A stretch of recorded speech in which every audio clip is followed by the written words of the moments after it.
Imagine waking up one morning in 2026, rolling open the garage door, and staring at your gleaming 67 Mustang, 55 Chevy Bel Air, or classic VW Beetle only to realize that, under a new government proposal, you might never be legally allowed to drive it on public roads again. That's right, the US government has just announced a shocking proposal to ban all vintage cars starting in 2026, and the automotive world is absolutely losing its mind. The reason officials are pointing to emissions, safety standards, and the push toward an all-electric future. According to them, vintage cars, no matter how iconic, are outdated, polluting relics that don't fit in with the nation's climate and safety goals. But for millions of Americans, these cars aren't just old vehicles, they're rolling pieces of history, family heirlooms, and a heartbeat of car culture itself. Car enthusiasts, collectors, and even small-town mechanics are calling this proposal an attack on heritage and personal freedom. Think about it: events like classic car shows, weekend cruise nights, and even small businesses that specialize in restoring these beautiful machines could disappear overnight. Critics are warning that this isn't just about emissions, it's about erasing decades of culture, craftsmanship, and pride. Some are even comparing it to banning museums from displaying paintings because the paint contains lead. And the economic ripple could be massive. Classic car auctions, restoration shops, parts suppliers, and even tourism connected to car culture might crumble. Meanwhile, government officials argue that this is a bold step toward slashing carbon emissions and ensuring the nation meets aggressive climate targets. They suggest that vintage cars could still exist, but only in museums or private collections, never again on public roads. That's where the controversy explodes. Supporters of classic cars say this is nothing short of confiscating history under the guise of progress. They argue that vintage vehicles make up only a tiny fraction of cars on the road, so banning them would barely make a dent in emissions while destroying an entire culture. And here's where things get even more intense. Car advocacy groups are already gearing up for legal battles, calling this proposal unconstitutional and a violation of property rights. They insist the government has no right to dictate what kind of vehicle an American can drive, especially when it's fully owned, registered, and roadworthy. Some lawmakers are siding with enthusiasts, saying this ban is government overreach at its worst and predicting it will ignite a nationwide backlash bigger than anyone expects. Already, petitions are flooding online platforms, car clubs are organizing protests, and social media is on fire with hashtags like #SaveOurClassics and #HandsOffMyCar. Videos of people revving their vintage engines in defiance are going viral, as owners proudly show off their rides as symbols of freedom, individuality, and resistance. It's becoming more than just a car issue, it's turning into a cultural war between tradition and modernization. On one side, you have environmental advocates cheering this as a groundbreaking win for the planet, and on the other, passionate gearheads warning that this is the start of government control creeping deeper into personal lives. Even automakers are being dragged into the fight. Some companies are cautiously backing the government's stance, eager to promote their new fleets of electric vehicles. Others, however, are quietly expressing concern, knowing full well that classic cars are a huge part of their brand identity and legacy. Imagine Ford distancing itself from the Mustang, or Chevrolet pretending the Camaro never existed. It sounds unthinkable, yet that's exactly what enthusiasts fear will happen if this proposal becomes law. And then there's the billion-dollar question: what about car values? Collectors who've invested fortunes into rare vintage models are suddenly staring at the possibility of their prized possessions being worth a fraction of what they were just yesterday. But the debate isn't just about economics, it's about identity. For many Americans, cars aren't just transportation. They're expressions of personality, symbols of freedom, and even pieces of family history passed down from generation to generation. Taking away the right to drive them feels like tearing pages out of people's lives. Imagine a grandfather telling his grandson he'll never get to ride in the same car he once took to prom, or a daughter being told she can't inherit and drive her father's restored Corvette. These are the emotional gut punches fueling outrage across the nation. And while the government frames this as progress, opponents are quick to point out what they see as hypocrisy. They argue that private jets, luxury yachts, and corporate pollution pump far more carbon into the atmosphere than every vintage car combined. So why target the enthusiasts, the small-town dreamers, the backyard mechanics? Why crush a culture that's been the backbone of American innovation and creativity for more than a century? The unanswered questions are piling up, and the trust between the people and policymakers is fraying faster by the day. Lawsuits are already being drafted, with constitutional lawyers preparing to challenge the ban on grounds of property rights and government overreach. Advocacy groups are pooling resources, promising to take this fight all the way to the Supreme Court if necessary, and here's the kicker: several state governments are openly rejecting the idea, claiming they'll refuse to enforce any federal ban on vintage cars within their borders. That sets the stage for a state versus federal showdown, one that could mirror past battles over gun rights, marijuana legalization, and even prohibition. The tension is crackling, and it's only getting hotter. At the same time, underground communities are already whispering about ways to resist. Talk of secret driving clubs, off-road rallies, and even black market registrations is spreading. People are vowing that no matter what laws are passed, they'll keep their classics alive and running, even if it means breaking the rules. It's a reminder that cars aren't just machines. They're rebellion on wheels, symbols of independence that have always clashed with authority. And now, with the government threatening to erase them from the road, the stage is set for what some are calling the biggest clash between car culture and politics in American history. Meanwhile, environmental activists are doubling down, accusing car enthusiasts of clinging to the past and ignoring the urgency of the climate crisis. They argue that just because vintage cars are beautiful doesn't mean they should keep spewing emissions into the atmosphere. Some are even suggesting government incentives for owners to surrender their classics in exchange for electric vehicles, what critics are already calling a Cash for Classics program. A modern twist on the controversial Cash for Clunkers initiative of 2009. The problem? For collectors and enthusiasts, trading a timeless machine for a battery-powered appliance isn't a deal, it's an insult. But here's the twist behind the scenes. Whispers are growing about powerful industries quietly influencing this proposal. Some point to the electric vehicle lobby, eager to eliminate any competition for attention and market share. Others suspect insurance companies, who see vintage cars as higher risk and more expensive to cover, pushing for their removal from the roads. Whether these theories hold water or not, the perception is fueling distrust, and the idea that this ban isn't just about saving the planet, it's about power, profit, and control. Protests are already brewing in major cities, with car clubs planning massive rallies where hundreds of vintage vehicles will parade through downtown streets in defiance. Imagine rows of chrome bumpers gleaming under the sun, engines roaring like thunder, and banners flying with slogans like "My car, my choice, and history can't be banned." These rallies aren't just demonstrations, they're becoming spectacles, drawing crowds, news cameras, and even international attention. What started as a policy proposal is rapidly snowballing into a national movement, one that feels less about cars and more about the deeper question of how much control the government should have over people's lives. Politicians are seizing the moment. Some lawmakers are passionately defending the ban, painting it as a moral duty to protect future generations from climate collapse. Others are just as fiercely opposing it, branding it an attack on freedom, heritage, and American identity. In fact, a few presidential hopefuls are already using the controversy as fuel for their campaigns, promising voters that if elected, they'll fight tooth and nail to protect classic car ownership.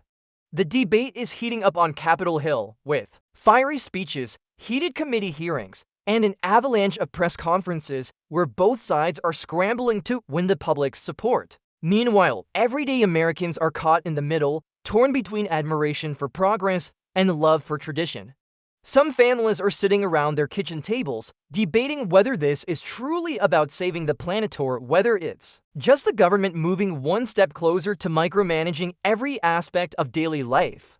Others are simply angry, not because of the environment, but because the policy feels like it was dropped on them without a voice, without choice, without respect for the people whose lives revolve around these cars. That frustration is sparking something powerful: unity among groups that rarely stand together, from bikers to hot rod builders, from suburban families to rural farmers. And the question on everyone's mind now is, where does this end? If the government can ban a vintage car today, what else might they decide to outlaw tomorrow?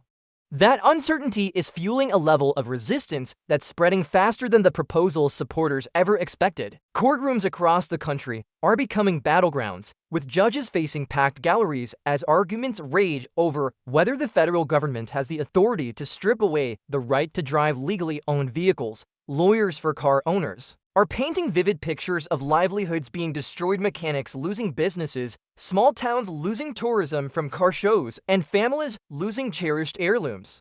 On the other side, government attorneys are hammering home the urgency of climate action, warning that delays today mean devastation tomorrow. The tension in these trials is electric, as verdicts from lower courts begin to trickle in, some siding with owners, others with regulators, setting the stage for an inevitable Supreme Court clash. But while the legal battles simmer, the streets are heating up even more. Rallies are turning into coast-to-coast convoys, with classic cars rolling down highways in massive shows of unity.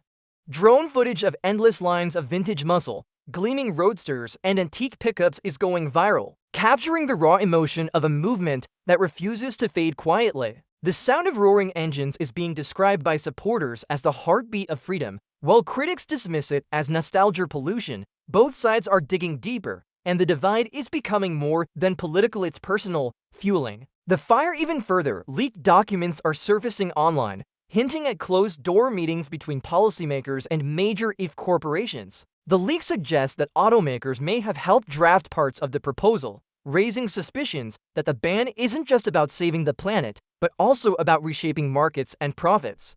The revelation has exploded across news outlets, igniting anger and feeding a narrative that ordinary Americans are being sacrificed for corporate gain. Hashtags like #FollowTheMoney and #BanTheBan are trending, and every new headline feels like gasoline poured onto the flames of public outrage. Meanwhile, international eyes are locked on the US. Other countries are watching closely, some applauding America's bold step towards sustainability, while others shake their heads, warning that erasing automotive heritage will backfire. Car cultures from Japan to Germany are voicing solidarity with American enthusiasts, arguing that classics are a global treasure, not just an American one. Suddenly, what started as a national proposal is sparking a worldwide conversation about the balance between progress and preservation, between climate goals and cultural identity. And now, whispers are spreading about a massive showdown planned in Washington, D.C., a rally unlike anything seen before, where thousands of vintage cars from every era are expected to descend on the Capitol in protest. Organizers are calling it the Drive for Freedom, a rolling statement that they will not stand by while history is driven off the roads forever. The Drive for Freedom is shaping up to be more than just a protest. It's being described as a once-in-a-lifetime event, a rolling museum of American history thundering into the nation's capital. Organizers are coordinating with car clubs from every state, planning cross-country convoys that will merge like rivers into a single roaring flood of chrome, steel, and horsepower. Imagine thousands of vintage cars lining the highways, flags waving from their antennas, horns blaring in unison, families camped along overpasses to cheer them on. News outlets are already calling it the Million Car March, and it hasn't even happened yet. Hotels in and around DC are booking up months in advance, local officials are scrambling to prepare, and law enforcement is bracing for what could be one of the largest demonstrations in modern history. But unlike typical protests, this one won't be silent. The sound of engines deep, growling V8 south, the steady purr of straight sixes, the high-pitched hum of vintage European coupes will echo through the city, impossible to ignore.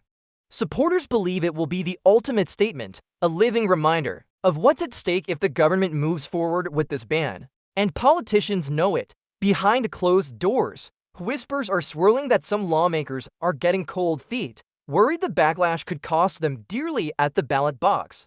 Advisors are warning that alienating car culture means alienating millions of voters from rural heartlands to suburban neighborhoods. Already, a handful of senators and representatives who once supported the proposal are walking back their comments, insisting they need to revisit the details or listen more closely to the people. The cracks are beginning to show, and the pressure is mounting.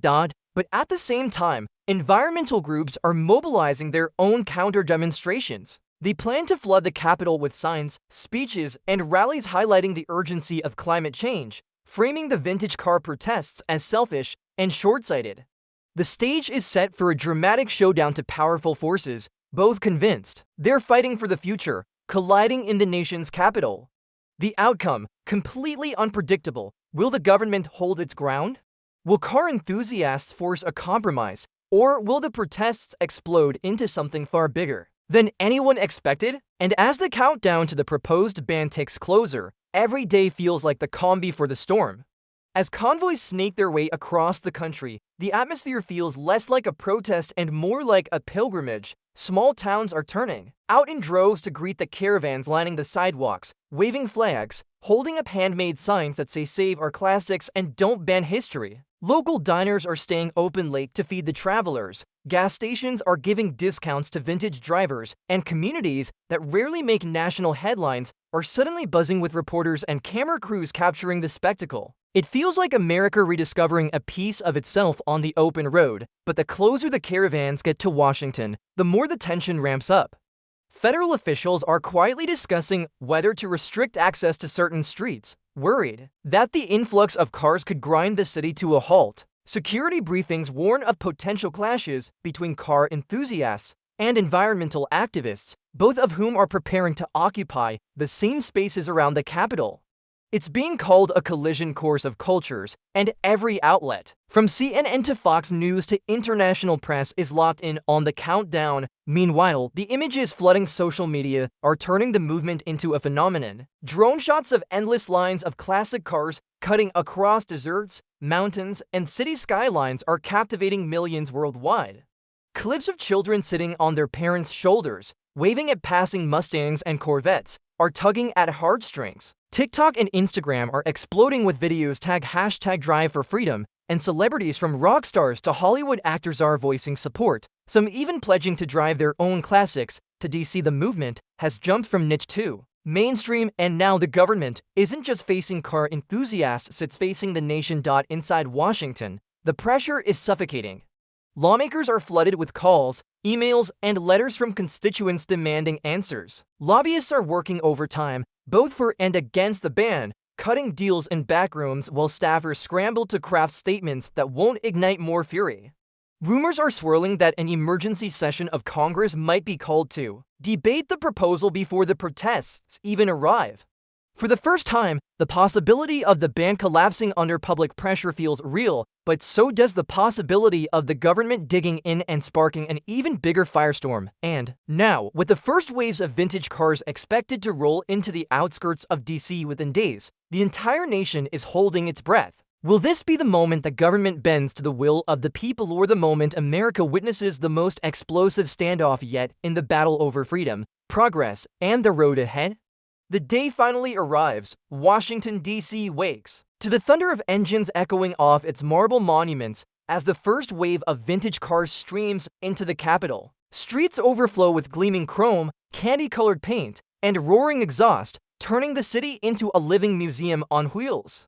Crowds line the sidewalks, waving flags and chanting, while TV helicopters circle overhead broadcasting the spectacle to millions across the globe. It's not just a protest anymore, it's history in motion, a defining moment playing out in real time. On one side of the National Mall, tens of thousands of car enthusiasts stand shoulder to shoulder, rallying behind banners that read "Don't crush our culture" and "Freedom has four wheels." Families sit on classic hoods sharing stories, veterans polish their old rides proudly, and young kids climb onto bumpers to take in a sight their parents swore would never happen.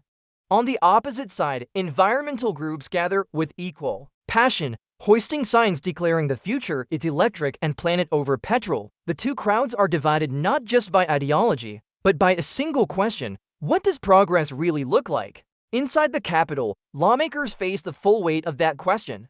Heated debates fill the chambers as speeches ring out, some fiery in defense of the ban, others just as fiery in opposition. The pressure cooker has reached its peak. Finally, after hours of closed-door negotiations and frantic back and forth, word leaks out: the proposal has been amended. The total ban is off the table. Instead, a compromise will stand. Vintage cars will still be allowed on public roads, but with new restrictions on emissions, limited driving days, and incentives for owners to retrofit vehicles with cleaner technology. The announcement ripples through the crowds outside. Cheers erupt from the car enthusiasts' side. Victory, even if partial, Environmental advocates claim it as progress too, a step toward accountability and cleaner air. For once, both sides walk away with something, though neither with everything. They wanted engines roar in celebration, banners wave high, and in that moment the Capitol becomes a symphony of defiance, relief, and resilience. As the sun sets over Washington, the last light glints off polished chrome and glass, reflecting a truth that's bigger than cars. America's story has always been one of clashes, compromises, and the relentless drive to keep moving forward. Whether on roaring V8 South or silent Zebs, the road ahead is uncertain, but one thing is clear: history will not be erased, and progress will not be stopped. The battle over vintage cars may have ended today, but the debate over freedom and the future of transportation is only just beginning.